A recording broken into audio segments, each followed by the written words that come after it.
All right, everybody, welcome to DCxPC Live Presents Scene Support, the podcast that highlights the unsung heroes of the music scene. Recording engineers, show promoters, record labels, graphic artists, photographers, zine writers, sound peoples, and more. I'm your host, Scott Pash, owner and operator of DCxPC Live, a DIY record label documenting the live hardcore punk ska and metal shows on short-run vinyl. With 30 years of experience playing in hardcore bands, DC, Florida, and New York, as well as booking and promoting shows, I've had the privilege of working with a lot of amazing talent in the scene.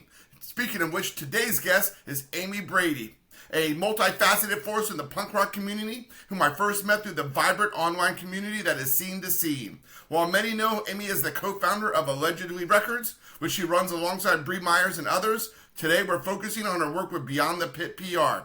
This full-service agency provides essential support to the scene through marketing, artist management, social media strategy, website design, press packages, and public relations. I'm almost out of breath. Amy and her team's creative impact runs deep in the DIY community. For me personally, they've designed layouts for nearly all 16 of my album jackets this year, created promotional materials for album releases across social media and zines, and even designed beer koozies that distributed at Camp Pennsylvania and the Fest. In fact, the artwork for this very podcast is another example of Beyond the Pit's PR's artistic vision and dedication to the scene. Take a breath. Whew! Hey, Amy, how you doing? I'm doing well. Thank you for having me. Fuck yeah. Did I get all that right? Did I miss anything? It sounded perfect to me, yeah. Awesome. It's so In fact, good you to made talk me to sound you. better than I would have thought, you know? No, you do a lot of shit. Yeah, I do. I'm kind of all over the place. You are, and much like me, you're in school. So like I'm a full-time doctoral student, and you're a full-time at Berkeley in like music management or something. Correct me, music please. business. Okay. Yeah, music business. I'm kind of toying with the idea of establishing a minor in music production, just because I think it would be neat to have. But yeah, I don't know. We'll see there. We'll always see. We will always see. So Yeah. Beyond the Pit PR. So like, what was your vision for this? How has it evolved? Where is it going? Give me your 5-minute elevator speech. Not that you ever want to be in an elevator for 5 minutes. When it was originally started, it was Damon Workman from Bipolar Records, Bree, my partner from Allegedly, and myself. And we just kind of wanted to do more, kind of provide the same services that we provide our Allegedly bands, but, you know, to bands that don't necessarily fit with the label, or just other bands that weren't on it. We stay pretty small since it's just Bree and I now. So we keep things pretty small over there. So with Beyond the Pit, we just kind of wanted to expand our reach and be able to help other bands. Unfortunately, when we started it was right before Bree got her. She had a medical diagnosis, Yes. Which caused her to kind of like take stock in what she wanted to invest her time in. And she was like, you know, I just kind of want to stick with the label. I have a lot going on. So now it's pretty much just me. Damon's still involved. He does blog writing and stuff, but he also is a very busy person. He has a pretty demanding job. So most of the time when you reach out to Beyond the Pit, you're going to get me. And, you know, we really just wanted to offer services like, I do a lot of EPK design. That's actually my favorite part of it too. I like to be able to have the creative stuff and the stuff I do for you with your albums. I like that kind of stuff. Writing press releases, getting that out to press, which I do have to say has been a little more difficult lately than usual. Just press doesn't seem to be responding as much these days, but yeah, I work on that a lot. Pretty much any kind of like, you know, I have like packages and stuff available, but I always tell any new client, like it's all customizable. There's nothing set in stone. You know, what works for one band might not work for another. We do like social media checks. I've done things where like I've sent DMs for bands to their followers, and you have to be like kind of crafty about that because you can only send so many a day. You have to mix up the messages. Oh, I've done that. I've done like social media, just taken over social media accounts. Kind of just whatever we can think of to get your band out there and your music out there, and however we can do that, we'll do. That is a buffet of stuff. Yeah, it is. Right? I mean, that is a buffet. And, you know, the thing I love about you most is that you're consistent, you're high quality, and you're Thank you. responsive to me when I reach out to you. Yeah, And I try to be. Communication's really important to me, and I know I hate being ignored more than anything, so I don't, I try to put those values into my business too. well, I mean, I think for me, like any other DIY label or band, I first try to rely on the kindness of friends. Hmm. And then I'm like, I need this album jacket designed, and they're working on it, and I'm not paying them, so I can't really hassle them for getting the jacket designed. Right, I was yeah. like, oh, but I can hassle Amy. Oh, I need Yeah. this ad made. Oh, I need this flyer made. Like, it's like, Yeah. oh, if I go to Amy, I at least know that I feel like she's my friend, I Hmm. respect her, and I enjoy talking to her, but I'm also like, she treats I'm me as a paying her. client. Yeah. So, which I think is great. So, like, how how is involvement with scene to scene? Because that's where I met you, right? Has being Yeah. involved with scene to scene affected how this business ran or how it originated? Um, I would say it probably affected how it originated, just in that we were kind of seeing what other labels were going through, and that not that we necessarily thought we had issues that were unique to us, but just kind of seeing what other people needed, and different needs and needs that were the same as what we had, and how they weren't really being met. And I know there are a few different marketing PR kind of agencies out there that do similar stuff. For me, I don't know if this is any different, but I really try to keep my prices affordable too, because I Your know that prices these are are definitely bands that, reasonable.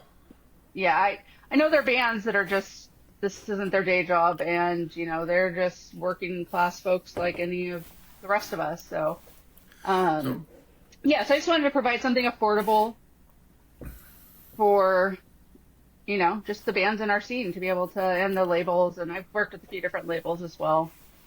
and I Yeah. think PR is one of the, getting press is one of the hardest things. Like, very early on, I toyed with things like Muso Soup or You Submit, but then Hmm. you're paying to get articles, and it's often AI generated, and Yeah. I can tell by looking at my website that I'm not getting any hits from it. So it may make Right. me feel good in my heart, like, oh yeah, look at this article, but like half the time they just copy and paste my press release, and Yeah. it's just a waste of my time and money. Yeah. And when you do get hits too, like you don't know if they're authentic or not. Yeah, Um, that's one thing. I mean, I think maybe some of my clients or potential clients may get frustrated that, I'm a little more slow going, but I will write a different thing for every, press outlet that I submit to. I'll write a different it'll be the same information, but I'll rewrite it. So it's not, just copy and paste on a bunch of different sites. And I don't do like the paid stuff like that. I will yeah. just organically reach out to each one. And Yeah. it is difficult sometimes to get a response, and sometimes, it'll be months and I don't get anything. But I don't give up. That's one And thing about me, is I will just keep going until, because, a lot of the people I work with are my friends, or, adjacent to, they're a friend of a friend or whatever. So I think my biggest fear is someone thinking that I'm like ripped them off, that they didn't get their money's worth. So I just keep going until everyone's Well, happy, I guess. that's always a concern in an environment where you can do everything, but you can't be Hmm. guaranteed that something's going to come out of it. Right. I Right. had Sean from Middle Age Queers. He does a great job writing press releases. He was in between jobs, so he did Hmm. that for me, and he sent some stuff off, and I kind of worked with him both as because he has connections, but also to Yeah. help him as he was between jobs. But there was like one of the albums like, oh, I thought we would get more. I was like, but it's not his fault. Like Right. he's sending off to the people he knows. He had done a previous album and got a better response than the next album.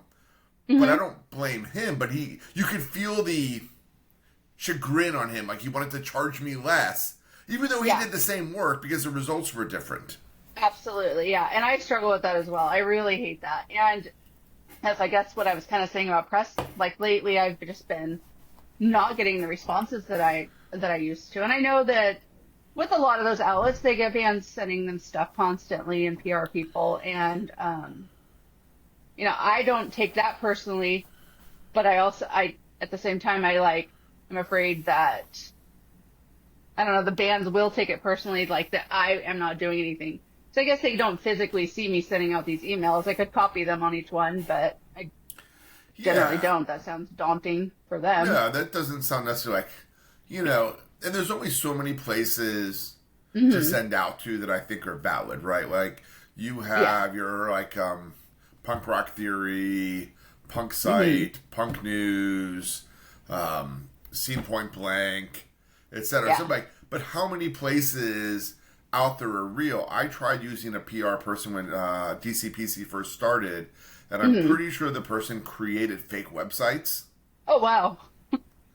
Like, it was just stuff that I think this person created, and no one reads, and they put reviews on there for all the bands they work with, just to, like, say, oh, you got listed on these 3 websites. But I'm pretty sure the person just created them. Yeah, wow. That's, I guess that's one way to at least show, like, hey, I did something, but, again, it's not gonna further that band's reach, that's not really helpful. And to be honest, I don't even know how valuable any of that is. Like, I don't read a lot of blogs. I don't read a lot of reviews. Like, I send my stuff off to Maximum Rock and Roll and Razor Cake, and it gets the reviews, and I post them. But, like, when I get my issue of Razor Cake, I don't read through every review of every band, and I very rarely read a review and said, oh, because I read this review, I need to buy this record right now. Right. I don't think I don't want to say they don't have any impact, since that is a lot of the work I do, but I don't think that they have the impact that people always think they do. I think really getting on a good, which is equally difficult, getting on good, like, playlists on Spotify or whatever, stuff like that's going to make a bit more of an impact. And then just consistent social media posting. A lot of bands are quick to dismiss TikTok, but really TikTok can be a good place to get, just put little snippets of your shows or practices or time in the van, whatever. Just because the algorithms are so crazy on there, you never know what's going to, like, hit big. and you don't know. Like, I took, when I first started this label, I was like, oh, the DIY person in me says that you don't, like, try and press it on people. But I was like, I used to pass out flyers, and I still pass out flyers for shows. So I signed up to this website called Indiepreneur, and I learned about, like, the Facebook algorithm.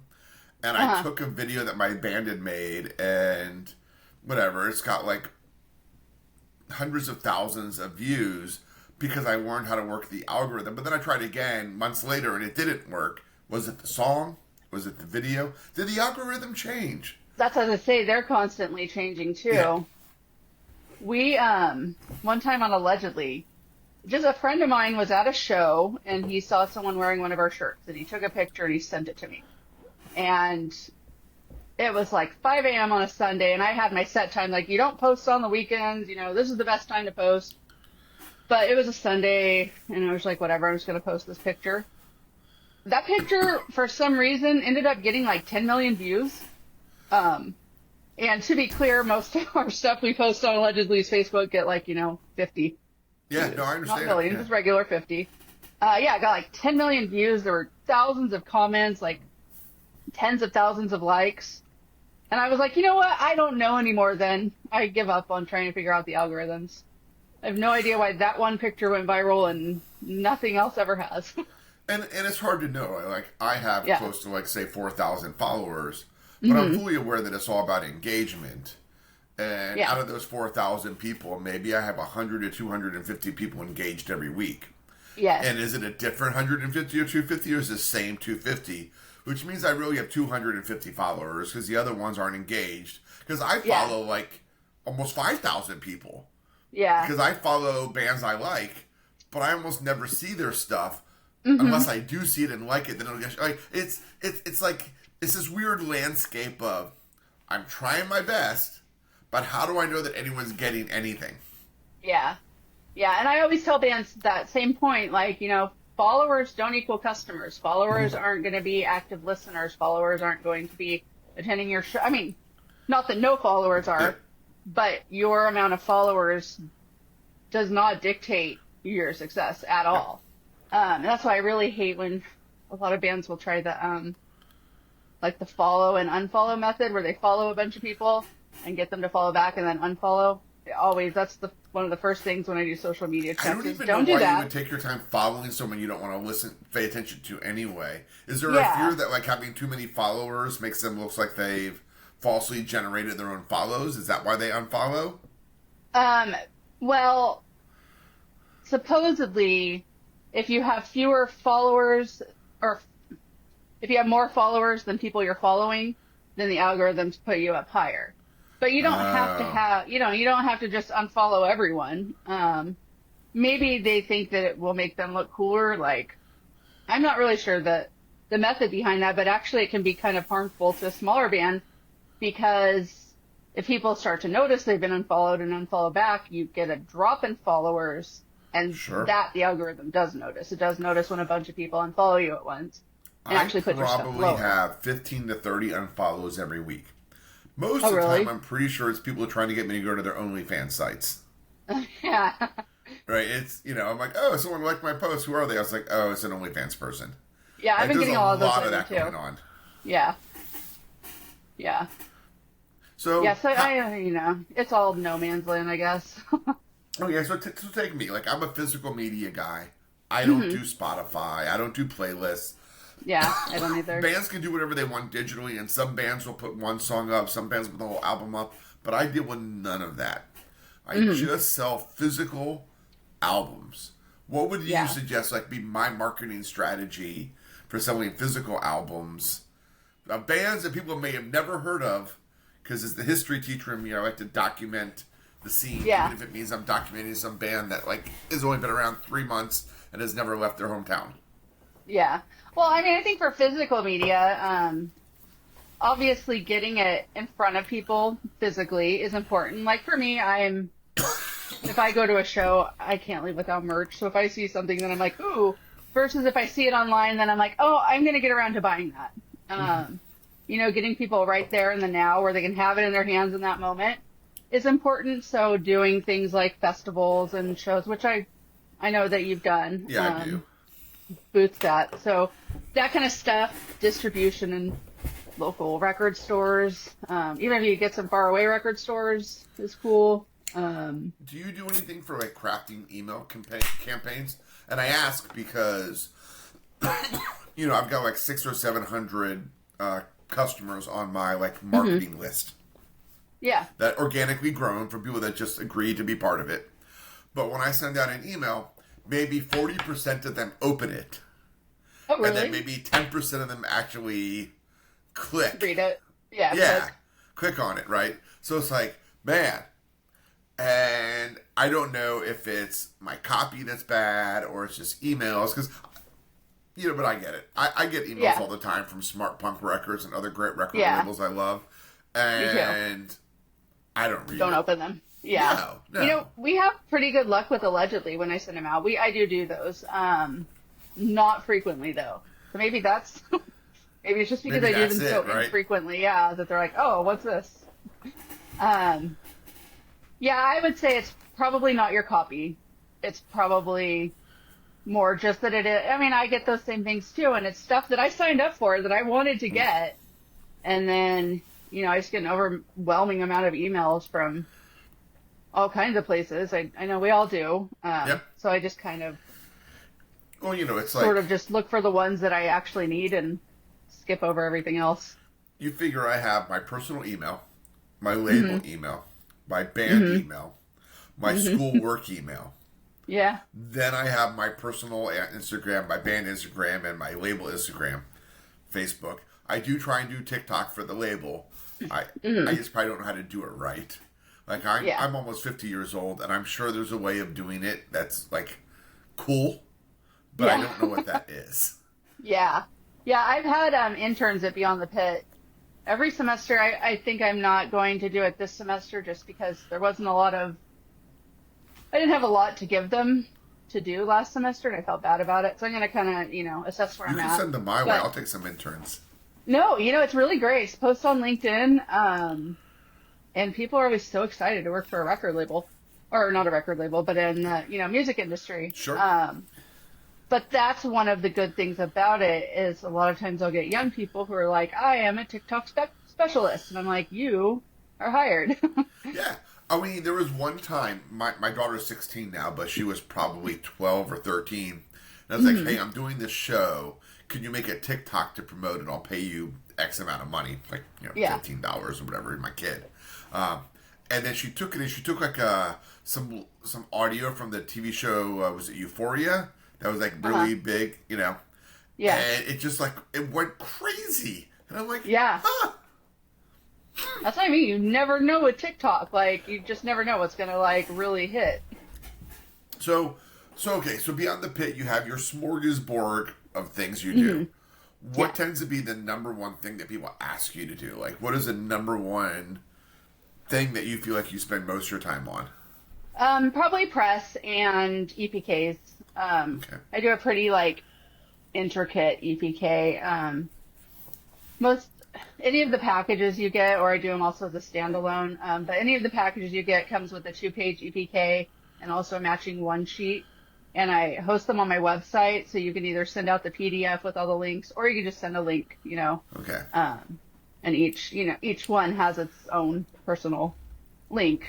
So those I get a lot of requests for. But other than that, mostly people just want to get pressed. Okay. So the EPKs, I was like, one day I'm going to reach out to you again because I went through your EPKs and I looked at them and they looked great. And then I noticed that for me, you had like one of the ads that you made for me because I've never asked you to do an EPK. It's like, I should probably have that. And I'd like to do them. They're a lot of fun to do. They take me a lot of time. They take me way more time than I charge for. And sometimes I've had interns do them just to practice, and they're usually pretty quick with them. And I'm like, how are you so quick? But I think it's just because I'm such a perfectionist, and I'm like, everything has to be aligned and perfect, and And that's the other struggle, right? Like, this is what I've noticed with you. You charge a fair rate, and even if I come back and say, hey, can you change this a little bit, change that a little bit, and you're spending time on it, but you're spending such a fair rate that I don't feel like I got raked over the coals. Where every now and then I've hired like a graphic artist to like make a flyer for me, and then they send me, and I'm like, oh, like these 5 things need to be changed. Yeah. And all of a sudden, this graphic artist went from charging me $40 for a flyer to charging me $80 because they had to spend more time because I didn't like the first version. And I don't feel like. What's that? Oh, I was just gonna say, I would think normally you would have, like, I don't know, the way I feel that it should be, like, if I give you a draft of something, and that's usually your stuff, I know exactly what to do. Like, it's not, but if I'm just have my own complete creative control and I am doing something and you don't like it, I would feel like the first set of edits should be, included in that, but I don't. That's my thought too, right? And I'm like, it's like, that's me as a customer now. It's like, I need to ask when I hire someone to do graphic work for me. And I feel like graphic work is like the hardest because it's a certain amount of creativity. Yeah. And you almost can't force inspirato. And besides like the creative stuff I need for my label, I do like show promotions and I need flyers. And I reach out to people, but I'm like, I do 2, sometimes 3 shows a month. And that gets expensive. It is. And one person can't do it all either, too, because it might take them 2 weeks to do something because they're doing it as a side job because they're a chef or there's something else. And it's going to be amazing when it's done, but I have to like spread it all over the place. So I'm like, I constantly feel like, man, if only I could do everything. But I don't have the skills to do everything. I'm not creative. I know. I wish I was a little bit more. I mean, I am creative in a way, but I'm not an artist. My drawing hand is like the thing for this podcast, the image for that. There's no way I could have done that. and like I kind of came up with it, but I came up with it by like, using AI to come up with a graph and then having you and was it your daughter? Make it real. Yeah, make it real because I don't want to just use AI generated art. Sure. I mean, you can, I guess. Like, if I made it myself, I guess I wouldn't have paid an artist anyway. Like, I'm on 2 minds of that. But I just, I feel like, it's about scene support. I should support the scene, right? Right, so it gave the idea. So I had the idea in my head. But most often, like, I've worked with you before, and I said, hey, the band's I told them they could do whatever they want for the center label. They had no ideas. Do whatever you want. And they're like, what do you want? I was like, I don't have an idea. Like, I put out 16 records. I don't have time to think about every band's brand. If the band doesn't care, then I'm not going to. Right, yeah. You know, I rely on you to be my creative soul. Yeah. Yeah, so that kind of stuff I can do. Like, I can, you know, take elements from other things and put it together and hopefully make it look cool. But if I have to draw something from scratch, it's usually not going to be great. Yeah. Well, I mean, you have to be an artist, right? An illustrator almost. Yeah, yeah. So has there been everything like way outside the box that anyone asked you to do that you had to do that was like, what the monkey are you asking me to do? What? Okay, let me try it. Not really. Not yet anyway. We'll see. I think probably the most different thing that I was asked was to send those DMs, just because that wasn't something I had done before. So I had to like research, like, so I crafted like 5 different DMs that said the same thing, but not the same thing. And every day I would send to 50 of their followers, and I'd have to like stagger times that I did it. I wouldn't say it's that far off, but once I started doing it, I was like, oh, this is more labor intensive than I realized. So how did that work? Like I know when I first started, I wasn't above the small number of people that followed me, because a lot of them I knew personally anyway, let's be honest, right? Like going, hey, this new record is out. I don't like to like be, you know, pushy, but yada yada, like, you know, like, and most of the time people were like, thanks dude, I didn't know that was coming out, I'm going to grab it. Or I got very few and far between. It was like, why are you messaging me stuff that's not punk rock? Back off. I don't want to hear your fucking like marketing through my Instagram. Well, that's irritating on its own. I hate when people say something isn't punk rock. Yeah, me too. You know, that's just such a. Anyway, that's a different topic. That's a whole nother. We can talk about that all day long. Yes. What is punk rock? Yeah, I wrote a big blog post on my Beyond the Pit site about punk police. Something that really irritates me. But anyway, why punk I digress. Points is -5. Right? Yeah, I'm as least punk as I could possibly be, I think sometimes. But for them, I think it worked out pretty well. The DMs. I didn't read their messages. I would just send them and then get out of their Instagram. Okay. Just because that wasn't something we had discussed. But for a while, until I figured out how to turn it off, I was getting notifications for their messages, and what I would see was positive. And then their streams went really, like, their streams kind of went through the roof from what they were used to. So was the messages mostly about, like, stream these songs? So I listened to them? Yeah, and it had a Spotify link in it. Okay. And they were putting out an EP, but they did a single, like, every month leading up to it. So each month I would, you know, focus on each single, and then at the end I just finished off the rest, because they had like something like 3,600 followers. And at 50 a day, you know, that takes a while to get through them all. Yeah. I mean, so God, I already spend almost too much time on social media every day, because I try and do 1 to 2 significant posts every day. Yeah. And that's just a lot of time. It is. I've actually kind of burnt myself out on social media, just because I was doing so much with Beyond the Pit and Allegedly and then my own stuff. I rarely go on my own social media. I mean, I'll go on and, like, if I have notifications and check my messages, but other than that, people will ask, oh, did you see so-and-so's post on such and such? And I'm like, no. No. No, well, yeah. I don't see anything. The most common one would be Facebook. My wife would be like, oh, did you see what's happening with such and such on Facebook? I was like, well, that's my personal page. Yeah. I don't look at my personal page because I don't have time to look at my personal page. Yeah. I only look at my, like, DCPC page because I have no time for personal stuff. I do try to post everything for Beyond the Pit and Allegedly on my personal, because my personal stories get way more views than either of the other ones. Even though Allegedly has, like, twice as many followers as I do, my personal will always have more, and I think that's just an algorithm thing. They just try to keep businesses down more than they do people. And I feel like anytime there's like an image of you as a person, or a video of you as a person, tends to help. Mm-hmm. I could be wrong, but like I just posted like my recap where I went through like everything I did, and I was like, oh, it's at almost like 2,000 views, which is a lot for me. I mean, a lot. Yeah, no, that does really help if you can have like a face of the brand. Unfortunately, I just don't like putting my face out there, so. Aw, you should.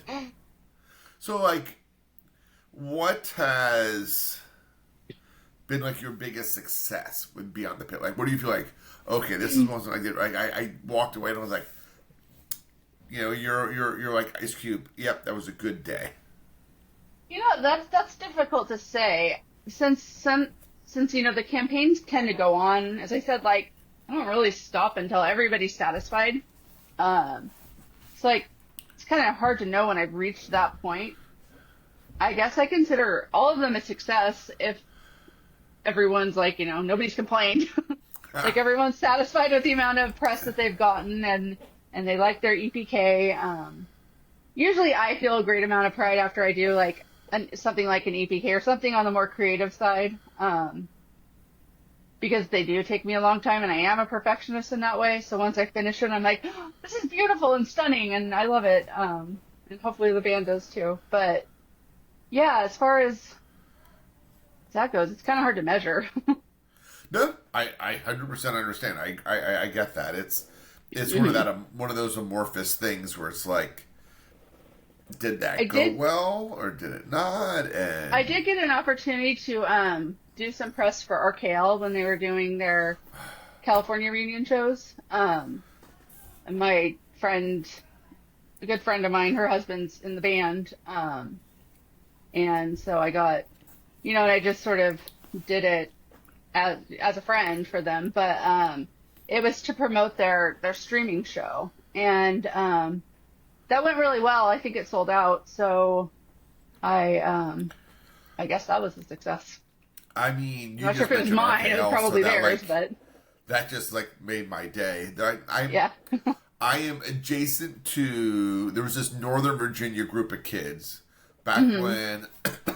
So when Tim Barry, singer for Avail, before he was in Avail, he was in a band called Learning Disabled Kids in Northern Virginia, and that whole area of Lake Ann, Reston, Virginia. My old roommate, Lake Ann Dave, like they were just obsessed with RKL. And like that obsession bled into me when Dave became my roommate. And so like I remember walking up to Tim Barry once. He was like, "Oh, dude, you want to talk about RKL? I got a buddy of mine I live with that loves RKL." I was like, "Is it Dave?" It's always Dave. That's so funny. That's there's a small pocket of Northern Virginia kids from the mid '90s who are RKL obsessed. And by kids, I mean people my age now. Yes. But there are like pockets of those in every state, it seems. Like I didn't realize, you know, how many people, and the people that love them. Yes. Like they are. Like Ann Dave would put RKL right there with Bad Brains as the most quintessential band that ever existed. Oh, wow. He's like, they're equivalent. Both of which being just slightly above the Clash in his mind. Yeah, so like, that's how high he holds them up. Yeah. A lot of people feel that way, and so it was an honor to be able to work with them or do some work for them. That's amazing. Yeah. So it like, was fun. You know, you work with a lot of DIY bands. Like, what is the number one advice you give to the bands that you work with? What is the thing you say? Okay, let's sit down. Let's sit down at the kitchen table. This is it. This is the number one thing you really need to do if you want to grow. Mostly I tell them, and I think I mentioned to you before we started, you know, I can only do as much, I can meet you in the middle. I can only do as much as you have to be willing to put into it too. Like, you know, this has to be a partnership. Just like we tell bands when we sign them on our label, this has to be a partnership. I can't make you famous, but if you're willing to put in the work, you know, I can help get your name out there. That, and then the social media stuff, I always really hit hard on. Don't do the follow, unfollow. Make sure you're engaging with your fans. You are not too good for your fans and the people who comment on there. You got to talk to them, engage with them, make them feel like there's a personal connection, or make a personal connection rather than make them feel that way. But those are the kinds of things that people will remember and that will create that will take somebody from being a follower to a fan. And that's really the trick, right? Like, you Yeah. want me to, like, be all in on your stuff. Mm-hmm. You want me to be like, I'm going to get everything you do. Yeah. And, like, I don't know what happened with, like, Famous Records in Philadelphia. I never heard of them until, like, this last year. And then I played a show with this band called 13 Cavities, and I dug them as people. Uh-huh. And then the record came out, and I got it. And I was like, oh, my boys in the December are putting out a record through them. Oh. And this band, Jay Lynn, contacted me to do a show. I was like, oh, they're on Famous Records, too. So I picked up their record. I think I bought 5 records from that label this year. And I got to tell you, I don't buy a lot of records because I spend all my money putting out records. Yeah, right. And, like, this record that I've never heard of, who've been around for, like, 5 years, maybe more, all of a sudden, I just bought 5 of their records. I think I bought every release they put out this year. That's awesome. And, yeah, it's just that personal connection. And, I mean, if you think about a band or, I don't know, an artist that you really love, if you were to send them a message on Facebook, and maybe before working in the music industry when, you know, you don't realize that, oh, they're all just people too. But, you know, if you're really fangirling or fanboying over someone and you send them a message and they respond, like, that's going to mean so much to a fan. Or even commenting on a post and they like it. Like, that's going to mean so much to a fan, and they're going to go, like, so much further all in on you, I think, as opposed to just, you know, being ignored and not ever just having any kind of engagements with your fans. So with the band management, do you ever get into, like, booking them tours or things of that nature, or do you stay away from that sort of stuff? You know, I'm open to it, but I'm always really upfront about it, like where my contacts are. I used to, when I started in the music industry, my husband and I were just like booking and promoting shows locally. So I don't have the stomach for the promotion type stuff, just because I would get so stressed out. Like, what if nobody comes? And then if it wasn't a well-attended show, I would feel like personally responsible for that. Sure. Been there. I would end up just like drinking too much, and then my husband would have to, I did all the work up into the show, and then I would get all stressed out and like start drinking whiskey, and then I don't know, it was too much stress for me. Nope, I feel that. I do show promotions in my area. Yeah. And I'm doing my first monthly shows on Sunday matinees at this place in Kingston, and I've sold myself as someone who can make this work. But I haven't even had my first show, and I've already booked out through May. Oh, so nice. I love a Sunday fiasco. matinee show, too. So it's just got to be good, though. It's got to be more than good. Yeah. Because right. I'm not just doing local bands. I'm bringing bands from 4 or 5 hours away. Like, oh, yeah. I'm doing guarantees. Like, I am, like, trying to make it everything it can be. I'm bringing in a sound person so it sounds good. I'm providing food for the That's bands. Great. I hope so. Yeah, me too. Yes, I guess what I was trying to say is promoting shows not so much, but booking I don't mind getting into. Yeah. But I always want to be honest, like, I can meet people and I don't mind reaching out and like making connections. Like that part I have no problem. Yeah. But I don't have ready set connections in venues in, every area. Well, and that's the other thing too, right? Like there's a local band in my area called World Sucks. Great metal band with some punk and hardcore influences. I've helped them on 2 tours. And they're like, Scott, we want you to be our manager and we're going to pay you. I was like, to do what? To book our tours. I'm like, but I've already done that for you. Yeah, but we're going to pay you. And I was like, but then they have to pay me. Now I feel the pressure of like it being quality, right? Like if I book you a show in Murfreesboro, Tennessee, and it's a farce and you didn't pay me. Yeah, right. But if I'm like, oh, you're paying me, well, shoot, and it's a Fiascoville, then I suddenly feel like a dick ass. Right. Yeah. No, I know the feeling. I felt that way anyway. Like, I never made any money booking shows, and I didn't care. I mean, no. Most of the stuff I do, I don't make money on. But I don't make money running a record label. Oh, right. Yeah, no. We actually took our record label, we dissolved our LLC this year because we're like, we don't make money on it. We never planned to make money on it. Why are we paying taxes? So we dissolved our LLC, and it's a hobby label. And I get that. And yeah, like for me, I'm like, I'm not even sure my business model can allow for it. Yeah. Based on how I'm doing it, because I'm trying to make sure that every band can afford to do it. Right. Yeah, that's what's important to us too. Is what's comfortable for the bands, and we don't spend any money. So we didn't need money. Yeah, I spent too much on physical stuff. Obviously, you would, but we don't. Yeah. We don't do the releases, so we don't spend money. And we're like, we don't need to make money. We can sell an allegedly hoodie here and there and be fine. Yeah. So yeah, as long as we can pay to keep the website up, that's what we always joke. Like, we can raise the $200 we need in a year. I think it's like $400 now, but whatever we need to keep the website. Your website says you do website design. I do. How much of that do you do? I don't do like the coding stuff, but like I have created a few websites actually. On Wix I'm best with. Even though almost every time I want to throw my computer out the window when I use it. I can do a little WordPress. There's a few others that I've dabbled with, but normally I recommend Wix anyway, just because it's even if it upsets me, it's the most user friendly, I think.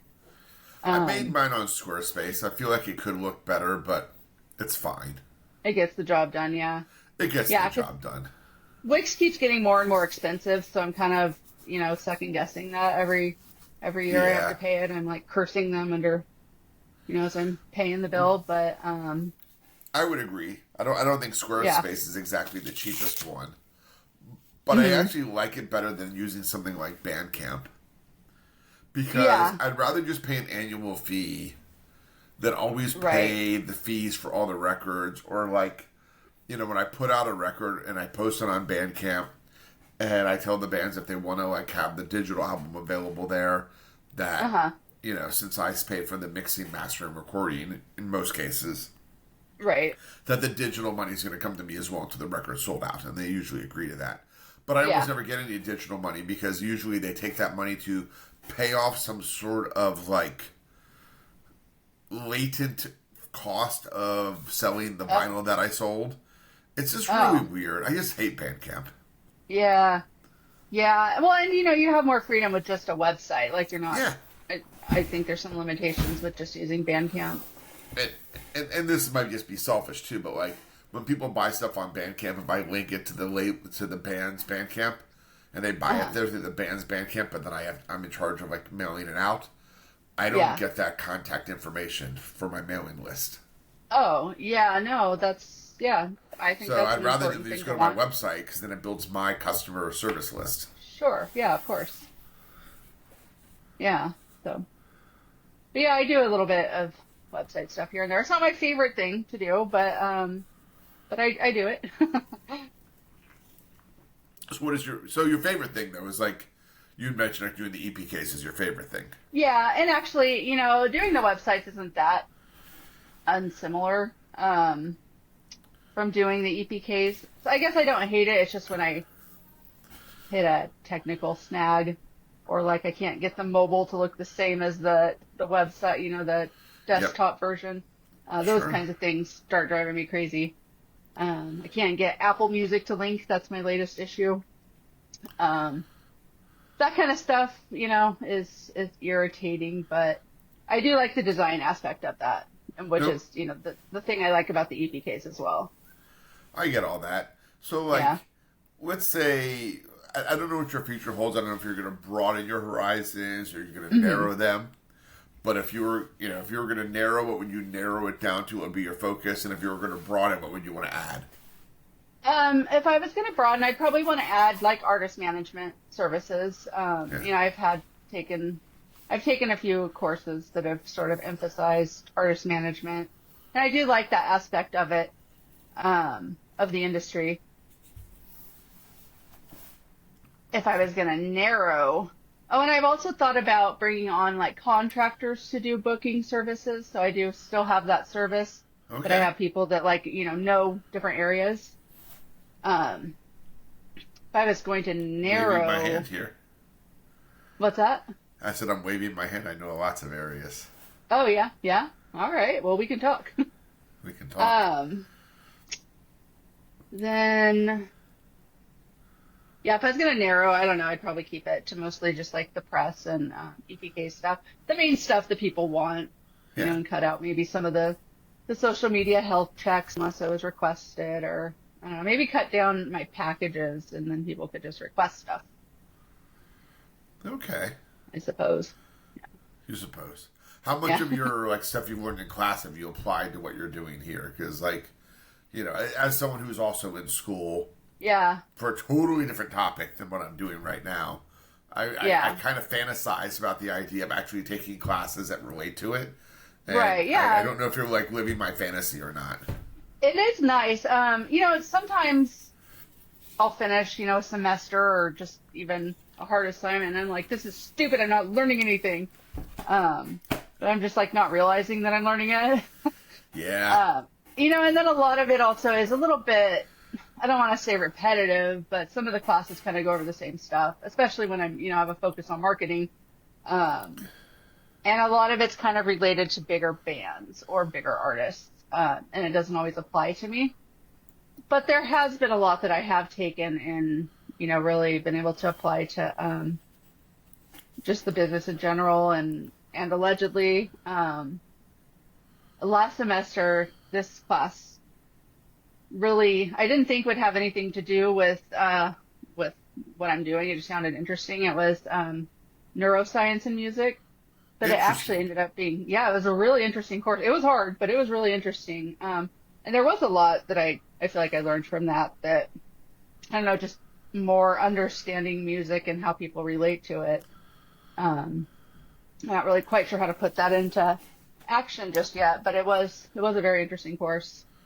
In your courses, your classmates, your cohorts, how many of them are actively already in the music industry like you are versus how many are like people who are most of them. And most of them are artists, and a lot of our classes are geared toward people who like have any type of musical talent, which is not me. Like I had to take a math class, and I cried every week of this semester because it was like math for musicians, and I'm already terrible at math, and I'm not a musician, so I just did not know what was going on. And I've had a 4.0 every semester, and that one I was like getting C's on my assignments. I got an F on my final. I somehow managed to get a B- in the course, but well, still, good it for was you. really hard.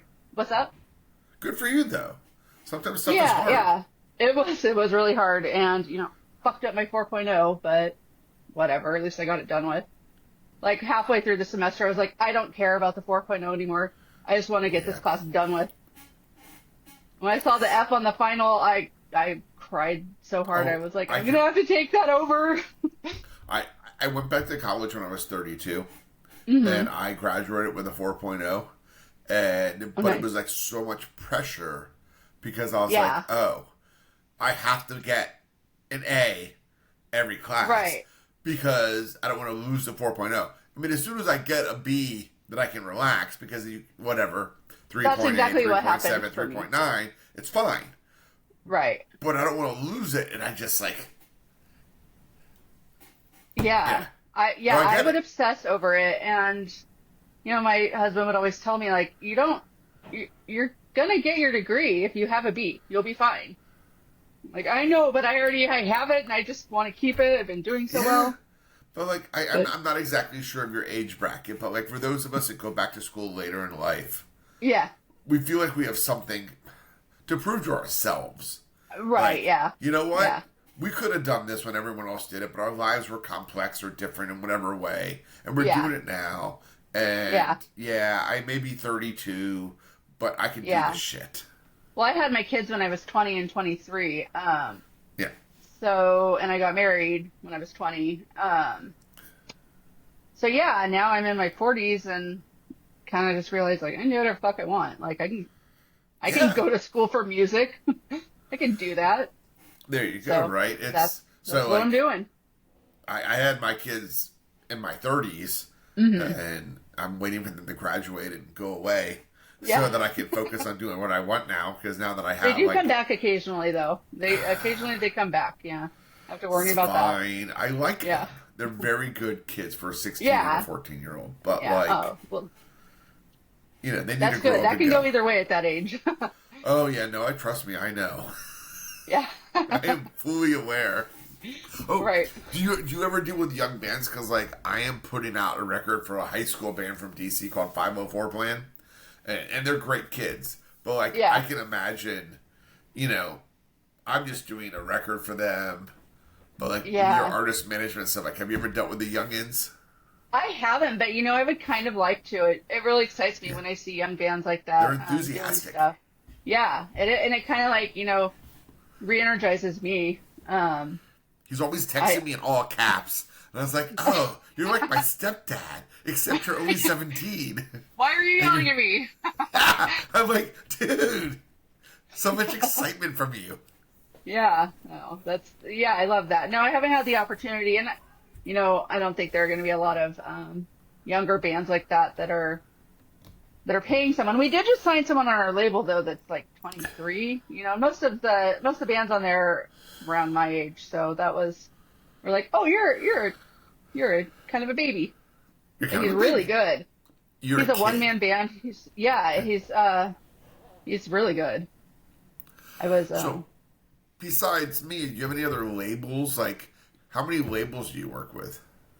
well, obviously I've done some work for Bipolar, Yep. and allegedly, but Damon's actually hired me to do stuff for his label. And then shoot, why can't Bored to Death Records, Okay. out of North Carolina. Then I'm talking to one right now. Gosh, I can't think of his name either. Seems like there was one other. But yeah, I've had a small handful of labels that I've worked with. It's always a little, I don't want to say more difficult, but it just has to be approached differently because a lot of times they'll hire me for like, I have all these releases. And I'm like, okay, well, we have to break down what's most important for each one, to focus on that. Yeah. And I think just that sort of goes take them back one to at a like, time. what I spoke about with graphic artists, right? If I had come to you last year and said, Amy, I have 16 releases in 12 months, run 16 campaigns for me, what would you have said? Yeah, I'll get those to you in the next 12 months. Yeah, I don't know, right, that's exactly. Like, right, yeah. I know I probably would have been overwhelmed, but then you kind of just have to approach it like, okay, let's break this down when each thing is due. There might be 16 releases in the next 12 months, but to think of it at once is, a bit overwhelming. So, and I just ask, it's like, I feel like that could be your bread and butter because bands may not understand marketing, but I feel like labels do. Yeah, that's true. And I really do love doing the album covers, and the stuff that you give me. It's just so exciting to see my name on an album. Right? So many now, yeah. too. Yeah. I mean, you have been like my saving grace this last year. I don't know good. what I would have Well, done I'm without glad. you personally. I was like, Oh, I good. don't know who I would go to because I was like, up until you, I was relying, like I said, on a friend here, a friend there, and I was like, oh my God, I have Amy now, and Amy will do it. Yeah. And And I'll keep doing it. I enjoy doing it. So, no, I can't thank you enough. Yeah, I am glad to do it. I really do enjoy it. So, is there anything else you would like to share about your current thing that's going on in the future, or your role in DIY music community? Anything you want to share to kind of close out the episode? No, just that I enjoy doing what I'm doing. I am taking a new job, as I mentioned to you before, so I might be having to sort of space out clients a little bit better, because this will go from being my full-time gig to my weekend gig. But I don't plan to stop anytime soon. And you shouldn't, because I I'm think what happy you're to- doing is valuable, because the part I love most about you is your honesty and integrity. That's Right? what I try to make my main emphasis. Like, I probably will screw something up at some point, but I'll own that and do what I can to fix it, I've looked at so many artist management and PR things, and either the rates are beyond anything I can do as a startup, or it's untrustworthy. Yeah. And you are both providing rates that I hope are sufficient to the work you do, and but also based on honesty, which I really respect. Oh, well, thank you very much. I tout you everywhere I go. So yeah. Oh, thank you. I really appreciate that. That's where most of my business comes from, is word of mouth. So yeah, I very much appreciate that. All right, so everyone, thank you so much for hanging out tonight. It's been DCPC Live Scene Support with Amy Brady from Beyond the Pit PR. Check out all their information. It'll be in the episode information. If you're in a band, you should get her to help you do shit because she's amazing. If you're a record label, same thing. And if you are just someone who's listening, you should still check out everything they have because the people she supports and what she does is amazing as well. Thank you all, and have a great fucking day.